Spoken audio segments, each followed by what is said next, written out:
Vous m'entendez ou je mets un micro? Voilà. Voilà. Bon, alors, moi je suis Mohamed Nzguela, je suis architecte en fait, de formation, mais j'ai orienté après mon parcours vers ce qui est numérique. Donc c'est tout ce qui est numérique orienté architecture, avec un master et une thèse en fait en sciences de l'architecture. Et là je suis depuis l'année dernière chargé de cours ici à l'unité d'architecture. On essaie un petit peu de réaliser en fait la partie numérique et d'essayer d'intégrer en fait dans le parcours de formation de nos architectes. Ici, je vais essayer de donner un petit peu une idée sur l'intégration de l'impression 3D dans le domaine de l'architecture, les différentes applications et avec une petite aussi démonstration de ce qu'il faut faire en fait pour passer du modèle numérique vers le modèle physique et surtout à quoi ça va servir. Donc ici, là j'ai montré un projet, c'est le centre Pompidou à Metz, de Logique Urbaine, juste pour montrer une idée sur les nouvelles formes d'expression architecturale, dans le sens où on est dans des formes qui sont de plus en plus complexes et donc qui nécessitent en fait une matérialisation qui est plus complexe aussi, dans le sens où on a des structures très très compliquées, qu'on n'a pas la possibilité de réaliser en maquette facilement, et après dans l'exécution ça va être aussi très compliqué. Donc il faut faire quelque chose en fait pour essayer de réduire cette complexité-là, de la traiter progressivement pour essayer d'obtenir un résultat final correct. Là, une idée sur la structure, vous voyez un petit peu, c'est une structure en bois, mais la géométrie, la manière avec laquelle c'est assemblé, elle est très très complexe. Donc, on va faire appel aux outils numériques, ça c'est évident. Donc, on va partir à partir de modèles d'une couverture, on va essayer de créer un système constructif, donc définir un peu comment la structure va s'organiser, comment ça va s'assembler, et on va créer après un processus qui va nous permettre de passer du modèle global vers des éléments. Donc, on va créer les pièces, si vous voulez, les éléments qui vont constituer notre structure, associés à des modes de fabrication aussi en fait robotisés, qui permettent de garder cette précision, donc une précision et une conformité entre le modèle numérique et le modèle physique qu'on va obtenir à la fin. On va utiliser aussi, c'est le cas ici en test en soufflerie, on va utiliser les modèles 3D pour réaliser des tests qui pourraient être aussi réalisés de manière numérique, mais on va les réaliser sur un modèle physique.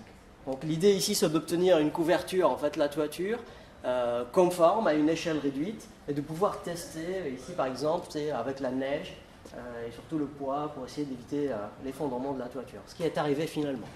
Mais bon. En tout cas, c'est ici le modèle 3D qui est physique en fait. On a récupéré le modèle numérique, on a essayé d'imprimer ça pour garder vraiment cette uniformité, donc cette correspondance parfaite entre le modèle numérique et le modèle physique. Et là, c'est un apport de l'impression 3D. Un autre projet aussi, là c'est le Rolex Learning Center de l'EPFL en fait en Suisse, un projet d'architecture de Sana Architecture. Et là, on voit des formes en fait qui sont très complexes. Donc là aussi, on a besoin en fait de modèles numériques pour déjà définir les systèmes constructifs, mais aussi on a besoin, on voit ici, hein, ça c'est toute l'étude en fait qui permettait de générer les échafaudages en fait et les coffrages qui vont permettre de couler ce qu'on a vu comme toiture, mais aussi comme plan. Mais aussi on aura besoin en fait là de modèles 3D pour lier en fait la forme et la fonction. Donc le projet est un peu particulier dans le sens où on voit par exemple ici, on a l'impression que c'est une toiture, mais c'est en même temps un plan sur lequel on va créer des fonctions en fait. Donc il faut avoir un modèle tangible qui permet de lier la forme à la fonction. Et là on voit encore mieux, puisque ça c'est l'impression 3D en fait de la toiture, mais qui est après interprétée sous forme de plan. Donc on voit à chaque fois les répartitions des fonctions et on va étudier le bon fonctionnement et le respect aussi des normes en termes de hauteur, d'inclinaison, de pente en fait, qui permettent de justement correspondre à ces différentes fonctions. Ici, un autre usage, c'est un modèle d'étudiant cette fois-ci. Ça, c'est les étudiants de la faculté des sciences appliquées à ingénieurs architectes de l'université de Liège qui ont créé finalement un modèle numérique, en fait, comme ça arrive dans pratiquement tous les cas, d'un projet, c'est un centre culturel, je crois. Et ils avaient un problème à gérer, c'était l'écoulement de l'eau, par exemple, sur la toiture. Et donc, le fait de passer par un modèle imprimé en 3D, ça permettait d'avoir une correspondance, comme j'ai dit tout à l'heure, par rapport au modèle numérique, mais aussi de pouvoir tester, en fait. Donc, ils ont pris cette coque, ils ont essayé de mettre l'eau dessus, voir comment l'eau va s'évacuer, et du coup essayer de corriger les erreurs potentielles et de remodifier le modèle numérique pour pouvoir à la fin obtenir un projet qui tient la route. Donc il y a un lien en fait entre tout ce qui est modèle numérique et après le modèle physique tangible sur lequel on va confirmer en fait certains constats ou on va peut-être réaliser d'autres tests qu'on n'aurait pas l'occasion de les faire de manière numérique. Autre chose, l'impression 3D, c'est aussi le fait de pouvoir tester les modes d'assemblage et de mise en œuvre. Donc ici, par exemple, c'est une structure un peu plus petite, hein, une échelle réduite, c'est plutôt de l'échelle du pavillon. Et là aussi, on va imprimer les différents composants, on va essayer de les assembler à cette échelle réduite-là. Et ça permet d'avoir une certaine maîtrise, en fait, si on passe à l'échelle réelle. Au niveau du usage, ici j'ai mis juste deux photos de deux projets. Là c'est un projet avec des formes très très complexes, avec des structures aussi complexes. Donc l'usage de l'impression 3D est intéressant parce que ça permet en fait de justement étudier la faisabilité du projet, étudier sa constructibilité aussi, comment matérialiser des formes comme celle-ci en termes de matériaux réels. Par contre, si on va rester dans un cadre, comme c'est le cas ici, avec une architecture classique, on se pose la question sur l'utilité en fait, de ce type de technique. Donc ici, au niveau des usages, il y a toujours une question à se poser. Est-ce que c'est vraiment utile de s'investir en fait, dans ce type de technique? Alors on va rentrer vraiment dans le concret avec l'impression 3D. Et ici, je vais essayer de montrer un petit peu le processus qui permet de partir vraiment du modèle qu'on a modélisé sur un modeleur, n'importe lequel, jusqu'à obtenir l'objet fini. Alors, on a besoin, pour l'impression 3D, on a besoin de deux choses. On a besoin du matériel, donc c'est l'imprimant 3D, avec un logiciel, donc c'est vraiment le modeleur. Ça peut être aussi un vérificateur aussi qu'on va utiliser pour faire une simulation avant de lancer l'impression elle-même et du coup anticiper certains problèmes qui pourraient être liés à l'impression 3D.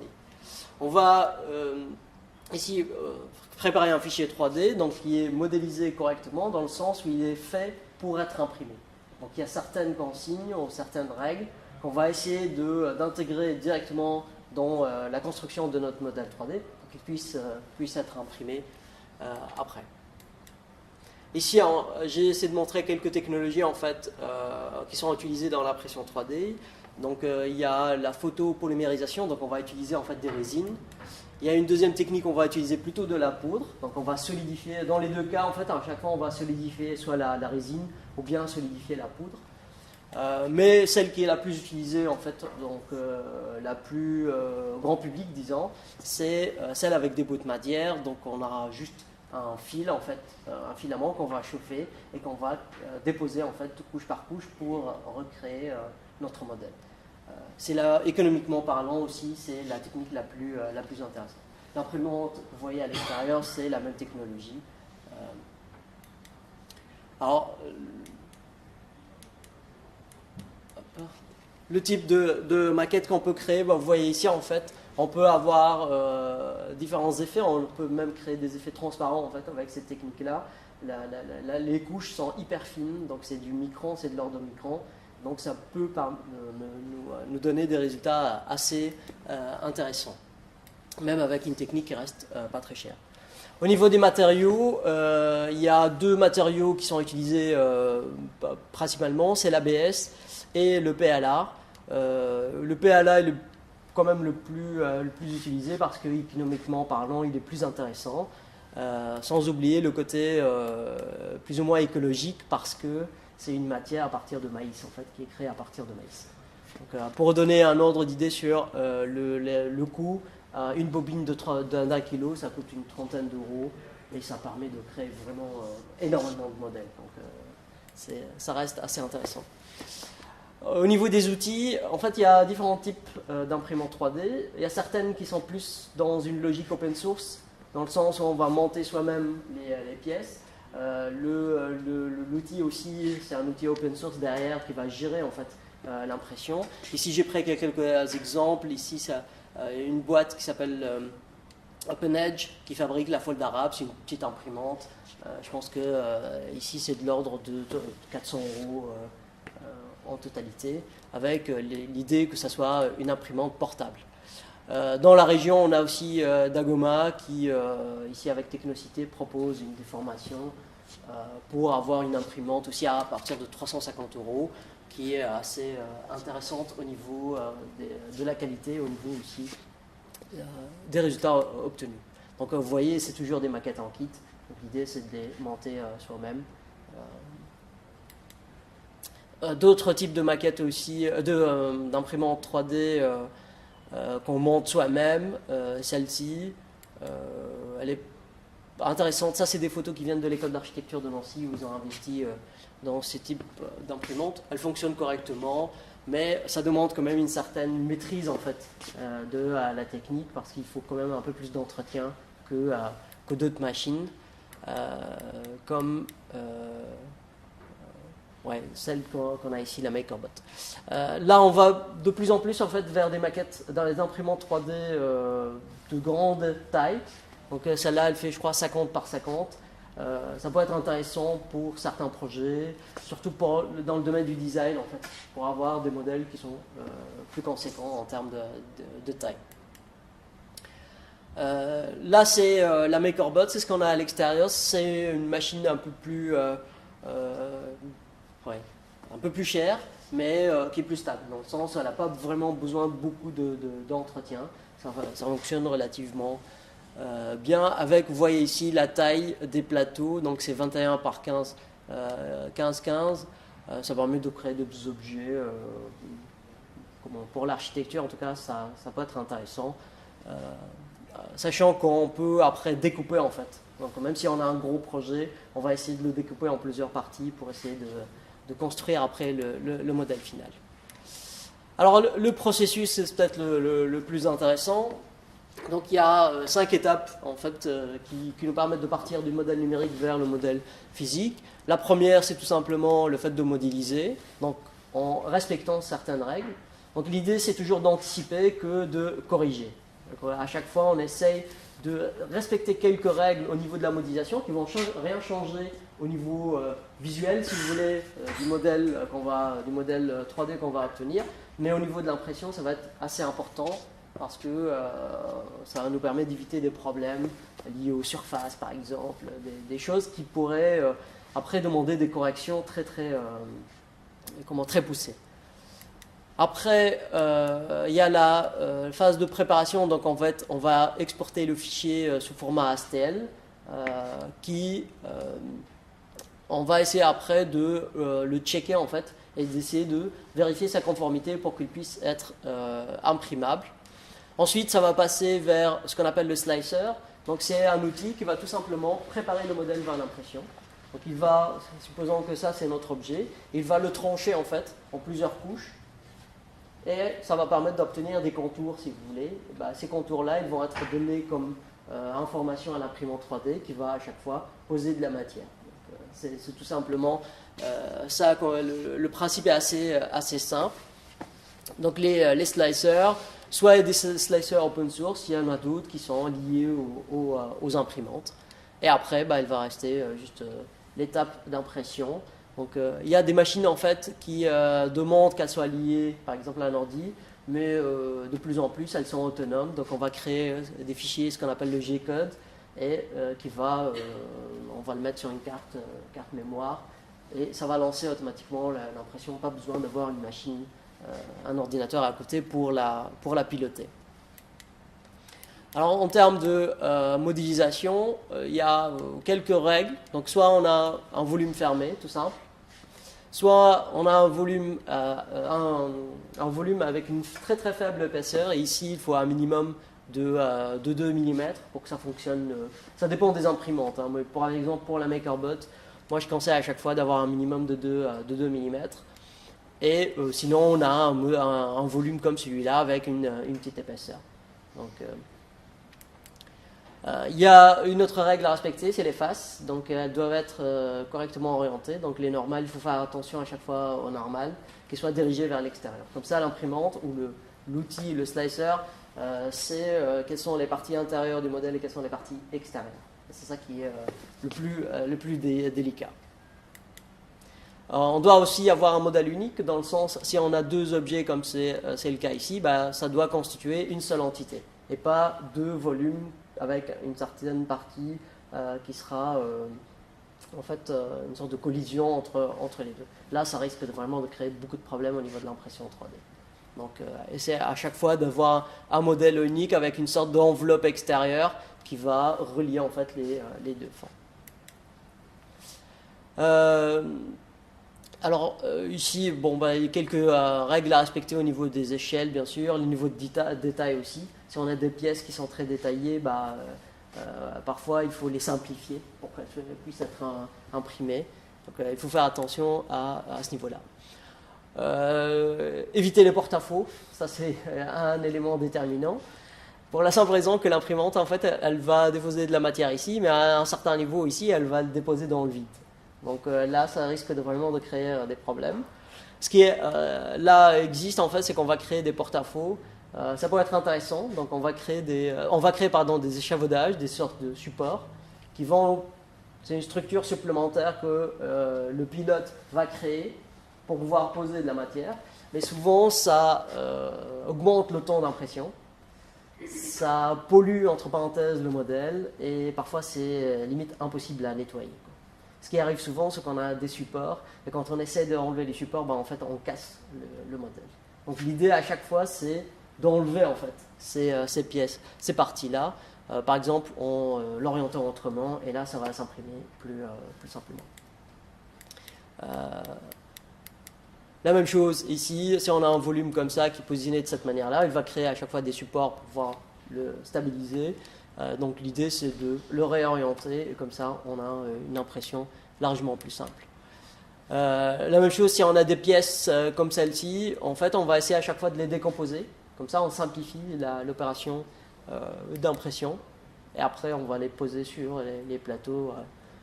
Donc ça c'est vraiment à chaque fois de l'optimisation du processus en fait d'impression. On va vérifier aussi, faire des vérifications, comme c'est le cas ici, on va vérifier qu'il n'y a pas de problème de jonction entre les surfaces, qu'il n'y a pas de surfaces qui sont cachées à l'intérieur. Donc ici, si je fais une coupe, qu'il n'y a pas quelque chose qui reste à l'intérieur et qu'il n'y a pas surtout de face inversée. Ça c'est le problème majeur en fait. Alors comme modeleur, en fait on peut utiliser pratiquement tous les outils. C'est vraiment la manière avec laquelle qu'on va modéliser qui change. Donc si on respecte les règles, que ce soit on utilise SketchUp ou Rhino, c'est pratiquement la même chose. Après, la différence, c'est que si on fait des surfaces gauches, par exemple avec SketchUp, elles seront facétisées, alors qu'avec Rhino, il y a moyen de les avoir au Blender, il y a moyen de les avoir avec une qualité plus intéressante. Il y a plusieurs outils qui permettent de faire du nettoyage. Des corrections aussi, donc souvent c'est les problèmes de jonction ou de face inversée. Et après les slicers, il y a comme j'ai dit des slicers open source, mais il y en a d'autres qui sont liés aux machines elles-mêmes, donc comme Makerware qui est remplacé par MakerBot Desktop actuellement. Alors ici un peu une idée sur la finition qu'on peut avoir. Là, c'est une finition en fait, il y a une sorte de densité en fait, si vous voulez, au niveau des couches, qui permet d'avoir quelque chose d'un peu plus lisse, alors qu'ici, on voit que le nombre de couches est réduit, donc ça crée un modèle assez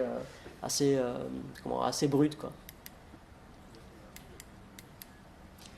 Les problèmes de porte-à-faux, vous voyez un petit peu, si on introduit ce modèle-là, ce qu'on peut avoir comme problème après. Ça peut marcher sur des petits porte-à-faux, parce que ça, à la limite, on peut le nettoyer, mais après, ça peut poser énormément de problèmes. Ce qui arrive aussi, c'est les formes comme les sphères. Là, c'est très compliqué, parce que, en fait, il va remplir le modèle de support, et ça devient une sorte de structure comme ça qui est impossible à nettoyer, en fait. Tout simplement. Donc ça, c'est un exemple d'étudiant et ça permet d'avoir un cas d'étude assez intéressant. Et vous voyez un peu le temps que ça demande aussi pour la réalisation, alors que on aurait pu en fait décomposer le modèle tout simplement pour optimiser la partie impression. La même chose ici. Vous voyez en fait ce qui est intéressant ici, le résultat final, c'est cette structure. Donc c'est des nervures et des entretoises pour un petit pavillon. Et quand on l'a mis en impression, vous voyez, il a créé des supports à chaque fois pour permettre de réaliser ces parties. Et là, on est dans, je crois, 31 heures en fait, d'impression. Et un modèle aussi impossible à nettoyer. Donc, en fait, parfois on imagine que l'impression 3D, c'est du plug and play. Donc, on va juste, on a un modèle 3D, on va l'insérer quelque part et ça va s'imprimer tout seul. Ce n'est pas encore le cas, donc il faut quand même une préparation, une anticipation des problèmes, quoi. Les supports, il y a certaines machines qui ont double buse en fait, et donc il y a une buse qui est pour le modèle en soi-même et une autre pour les supports, avec un matériau particulier qui se dissout à un certain moment. En fait. On va utiliser en fait, des produits qui vont permettre de dissoudre tout ce qui est support, et donc ça permet d'obtenir cet objet. Ce qui est assez drôle, c'est que le matériau là est largement moins cher que le produit utilisé pour les supports, donc économiquement parlant, c'est pas intéressant. Le remplissage aussi, les pièces qu'on imprime en fait elles ne seront pas vides à l'intérieur, donc il y a un remplissage qui se fait. Il y a plusieurs diagrammes en fait, donc c'est des schémas pour remplir. Donc on peut aller d'une densité à 100% ou une autre à 10%. Ça dépend de l'usage que vous allez avoir pour votre pièce, quoi. Parce que c'est vraiment utile de le remplir à 100%, sachant que ça va prendre énormément de temps en termes d'impression. Je vais juste montrer un petit peu quelques cas d'études en fait, pour montrer un petit peu l'usage. C'est très architecture, hein, donc ici, par exemple, c'est un projet, c'est ce que vous voyez à l'extérieur sur la petite maquette, c'est un projet d'étudiant pour un musée. Donc ici, c'est la notion de pli qu'on va utiliser. Et l'idée, c'est d'imprimer en fait cette surface plissée, si vous voulez. Donc la première étape ici, c'était de créer une épaisseur. Donc pour construire, même si c'est une surface, il faut qu'elle ait un minimum d'épaisseur. Donc on a utilisé un petit algorithme pour pouvoir créer directement cette épaisseur-là. C'est un outil qui est sur Rhino et Grasshopper. Je ne sais pas si ça vous dit quelque chose, comme ça vous parle. C'est un outil qui est utilisé souvent pour la modélisation 3D en architecture avec un plugin qui s'appelle Grasshopper qui fait de la programmation graphique. Donc ça permet aux architectes qui ne sont pas des informaticiens de faire de la programmation mais de manière graphique. Donc c'est avec un système de capsules. Et là, une fois qu'on a créé l'épaisseur, en fait, l'idée c'est à chaque fois de découper parce que là, ça dépasse en fait les capacités de l'imprimante, donc les dimensions du plateau, et après de passer dans le slicer. Et donc là, en fait, il y a différentes manières de paramétrer, soit quelque chose de très standard, donc c'est vraiment grand public, mais on peut avoir aussi des configurations qui sont plus poussées. Donc on va aller plus loin en fait dans le paramétrage, c'est un volet plus pro en fait. Donc, mais en termes de paramètres de base, c'est vraiment les épaisseurs, donc des couches en fait. Donc ça permet d'avoir une densité de couches plus importante ou plus réduite. On va définir en fait le remplissage et un élément important aussi, la température à laquelle on va extruder, si vous voulez, la matière. Donc, chaque type de bobine, il a une température conseillée, mais selon les formes aussi, on a tendance à modifier la température parce que ça permet d'avoir des résultats qui sont des rendus qui sont pas les mêmes. Donc là, vous voyez un peu la simulation, c'est les slicers, c'est le slicer de MakerBot qui vous propose déjà un résultat.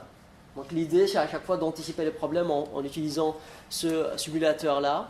Et si on avait un problème, on aurait pu peut-être voir ici quelque chose, un trou ou quelque chose comme ça. Là, ça nous donne une idée qu'il y a une surface inversée, par exemple, et qu'il faut la corriger. Donc c'est une étape assez importante et un outil vraiment très intéressant pour anticiper les problèmes. Sachant qu'ici, on a une sorte d'ascenseur en fait, qui nous permet de découper notre modèle et donc on a l'impression de le voir couche par couche. C'est assez intéressant. Oui, c'est quelques tests d'impression. On a tendance aussi à découper les modèles en petits morceaux pour faire des validations. Comme l'impression prend 20 ou 30 heures, bah on a intérêt quand même à tester sur des petits morceaux avant de lancer l'impression totale. Donc, c'est ce qu'on essaie de faire à chaque fois. Et après, vous voyez ici l'impression, bah, c'est deux morceaux qu'on va recoller après et on ne verra même pas le joint entre les deux parties. Et ça, c'est le résultat final, c'est la maquette qui est exposée à l'extérieur. Sachant qu'ici, un élément intéressant aussi, c'est que si on fait des modifications sur le projet, l'idée c'est d'avoir directement une possibilité de réaliser d'autres maquettes avec les nouvelles modifications. Donc la différence avec la technique manuelle, c'est qu'on va prendre énormément de temps pour intégrer ces modifications-là, alors qu'avec l'impression 3D, on a juste à créer vraiment une autre instance, donc en intégrant les modifications, et après l'impression, de toute façon, elle va se faire toute seule. Donc c'est ça qui est assez intéressant en termes de démarche de conception. Un autre projet, une sorte de canopée, créée en fait dans la cour intérieure de la faculté d'architecture ici à la rue d'Avray à Mons. Et là, en fait, on a utilisé tout un processus paramétrique, donc essayer d'intégrer différentes données liées au site, à l'utilisation de la cour, à la luminosité en fait, de créer un algorithme qui permettrait en fait de générer du coup la forme que vous voyez ici, quoi. Je vais juste prendre.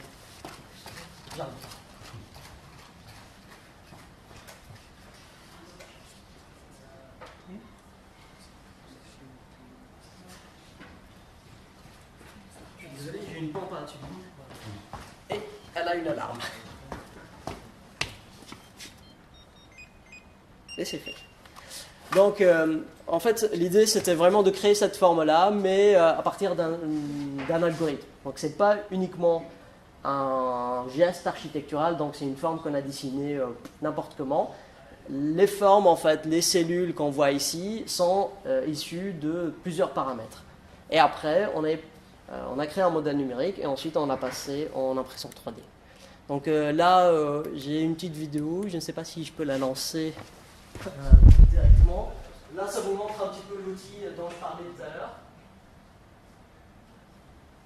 Donc en fait, c'est un modeleur classique qui est Rhinoceros qui est là.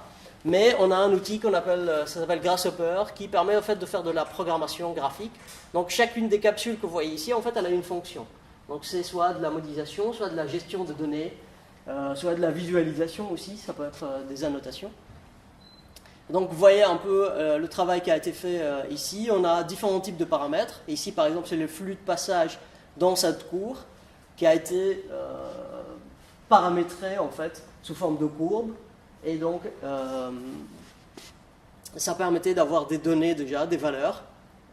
Après, on va intégrer tout ce qui est système d'ouverture, parce que les façades que vous voyez, en fait, qu'on voit ici sur le contour, bah, il y a des fenêtres et on va essayer de les intégrer en fait, dans notre conception.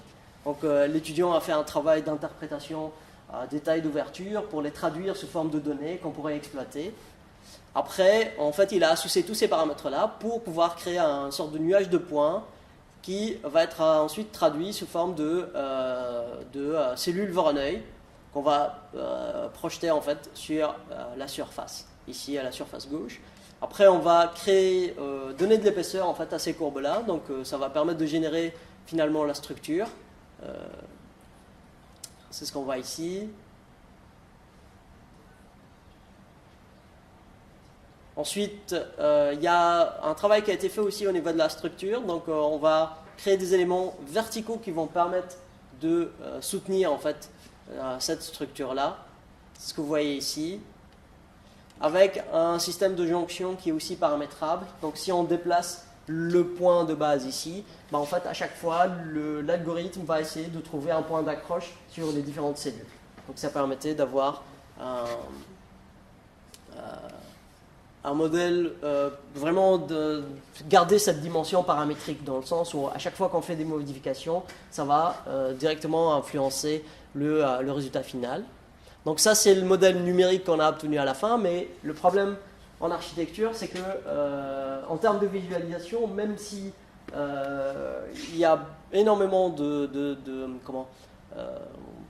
d'outils de visualisation si vous voulez, on a toujours besoin du côté tangible. Donc là, l'intérêt de l'impression 3D, c'est de nous permettre de créer des modèles à partir de structures qui sont très complexes comme celle-ci et qui sont pratiquement impossibles à réaliser avec des techniques classiques de maquettage. Donc là, c'est le passage à l'impression 3D. Donc en découpant pratiquement notre modèle en deux parties, donc c'est la canopée en elle-même et après la toiture, pardon, la structure en cellules de Voronoi et après tout ce qui est support en fait qui va retenir cette structure là et après ça nous permet en fait d'obtenir ce résultat là et avec aussi un intérêt majeur, c'est qu'à chaque fois qu'on fait des modifications on peut générer plusieurs instances, donc le modèle paramétrique qui permet d'avoir ces instances là et après le passage à l'imprimante 3D qui permettait aussi de générer des maquettes plus facilement. Et je vous remercie pour votre attention. Je sais que c'est un peu trop archi, mais l'idée c'était vraiment de montrer un peu l'intérêt vraiment pour notre domaine de l'impression 3D. C'est vraiment cette complexité formelle et comment on peut la gérer en fait à travers des techniques comme l'impression 3D. Je ne sais pas si vous avez des questions. Oui. Typiquement, la plus-value de l'impression 3D, c'est juste formel.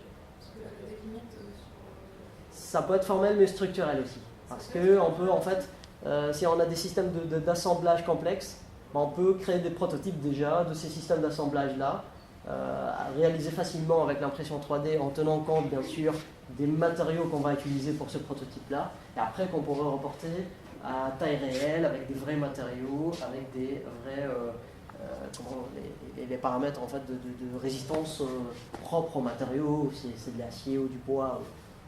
Ça ne sera pas la même chose, puisque c'est pas le même matériau. Oui, mais au moins on va tester en fait certains, la rigidité par exemple des assemblages, même si le matériaux sont différents, mais ça permet quand même d'avoir une première idée. Donc c'est l'idée du prototype, c'est que ça permet déjà de valider une première couche et après on peut aller plus loin en intégrant d'autres choses qui sont liées aux matériaux réels qu'on va utiliser à la fin. On ne peut pas créer des trucs flexibles. Si, ça dépend du matériau qu'on va utiliser pour l'impression 3D. Le PLA par exemple il est rigide, mais par exemple l'ABS vous avez en fait d'autres matériaux qui sont plus souples.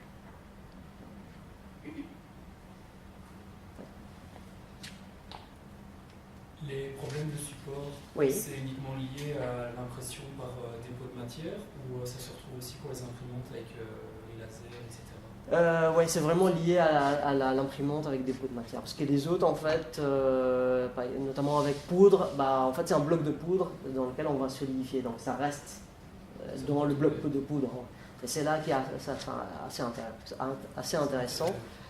Le problème, c'est le côté économique. Les imprimantes ne sont pas du tout les mêmes, c'est pas la même gamme de prix en fait.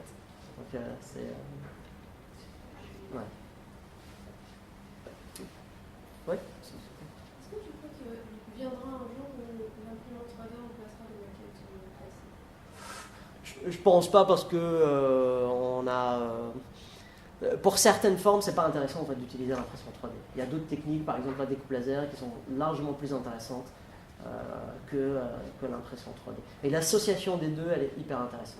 Donc là, j'ai pas montré, mais il y a plusieurs possibilités d'associer, par exemple, la découpe laser, comme exemple. Ça peut être aussi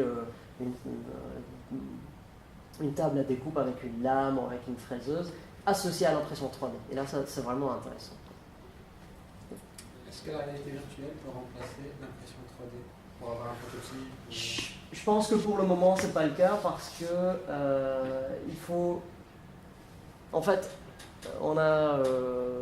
Je sais pas combien d'années qu'on utilise la maquette. Dans tous les objets. Je ne parle pas de l'architecture, mais par exemple en ingénierie ici, on a souvent l'idée du prototype, de l'objet.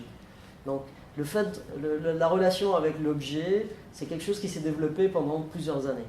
Et là, on ne peut pas changer directement vers un autre dispositif, et donc une autre manière d'interagir avec par exemple, avec tout ce qui est immersif, tout ce qui est casque, VR et tout. Il ne faut pas négliger aussi le fait que la réalité virtuelle, c'est un moment T. Vous mettez le casque et vous le voyez. Alors qu'une impression 3D, c'est quelque chose que vous pouvez exposer sans consommation d'énergie et que vous pouvez laisser à tout moment. Quelque chose qui est vraiment important, quoi. Ouais. Ici, on se balade dans le couloir, on voit les impressions, on est intrigué. Alors que la réalité virtuelle, il faudrait mettre le casque et il faut avoir l'initiative d'amener quelqu'un dans le casque. Juste avec un smartphone aussi, on peut voir un prototype. Ouais, mais ce que je veux dire, c'est qu'il faut avoir l'action de le faire, d'aller voir la maquette. Alors qu'ici, en passant, notre regard est attiré et on est directement sur dessus, quoi.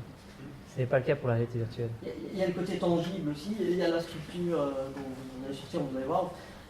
Quand on l'expose, à chaque fois, les gens appuient dessus. On voit un petit peu la rigidité, en fait, de la structure. Ça, en réalité virtuelle, pour le moment, je pense qu'on n'est pas à ce niveau-là. Dans le sens où on n'a pas un retour de force, par exemple, si on appuie sur un objet. Ça, pour le moment, on l'a pas. Donc le côté tangible, il est vraiment très important. Et c'est là l'intérêt, en fait, je pense, de l'impression 3D. Il y a le côté communication, discussion aussi, si tu peux communiquer les concepts structurels Ouais. dans ton équipe, tu es 8 personnes dans une salle de conférence, tu veux une maquette ou quelque chose que tout le monde voit, que tout le monde partage la même idée, et une maquette est meilleure façon de faire. Mais je pense qu'il y a vraiment une continuité entre les deux. Par exemple, on peut aussi avoir un modèle 3D, mais avoir un casque pour essayer d'intégrer autre chose. Notamment, par exemple, l'ensoleillement. Dans le sens, moi ça m'intéresserait d'avoir un modèle 3D avec une complexité structurelle comme celle-là, avoir un casque qui me permet de voir en fait une autre information, une autre couche. L'ensoleillement, les gens qui vont passer, comment ça va être utilisé par les gens, c'est des choses où le casque de réalité virtuelle est intéressant. Quelque chose Complémentaire, c'est plus dans la complémentarité des choses que dans on va remplacer ça par l'autre en fait. Je pense que c'est plus Quelque chose de super intéressant qui peut être réalisé par rapport à ça, c'est de faire un mélange des deux. Ouais. Donc d'utiliser une maquette 3D que les gens vont pouvoir toucher, mais d'utiliser le casque de réalité virtuelle pour pouvoir le voir en face de vous. Car la précision du HTC Vive est vraiment au millimètre près. Donc en fait, vous pourriez techniquement aller toucher l'objet ou voir des gens qui se baladent dans la structure et pouvoir voir ça, quoi. Ça pourrait être vraiment sympa, quoi. Ou avec la réalité augmentée, le HoloLens, des choses comme ça. C'est, la même question se pose dans le domaine de l'architecture. Est-ce qu'on va remplacer le dessin manuel, par exemple, avec le dessin informatique, numérique? Mais je pense que c'est une question de complémentarité plus que de division, en fait. Donc, et là, c'est plus intéressant. J'ai une question. Qu'en est-il de l'impression 3D dans la construction même? Alors, j'ai oublié d'intégrer une dernière image, mais en fait, là, par exemple, on pousse vers des échelles plus importantes. Donc, pour le moment, si on va... la technique qui est la plus utilisée, c'est les robots, parce que on peut en fait mettre ce qu'on peut sur les robots. Soit ça va poser des briques, par exemple, soit aussi ça peut avoir la même logique de l'impression 3D, dans le sens où ça va déposer de la matière. Donc, pour le moment, c'est très expérimenté, en fait, c'est en phase d'expérimentation, mais c'est sous forme de pavillon, souvent un peu expérimental, pour essayer de valider certains aspects. Donc, je pense que je pense que la disposition ne sera pas la même, mais le principe même sera plus ou moins fonctionnel d'ici quelques années. Mais en tout cas, c'est en phase d'expérimentation pour le moment. Est-ce qu'on peut éviter une construction en 3D, genre comme un bungalow ou comme un truc comme ça?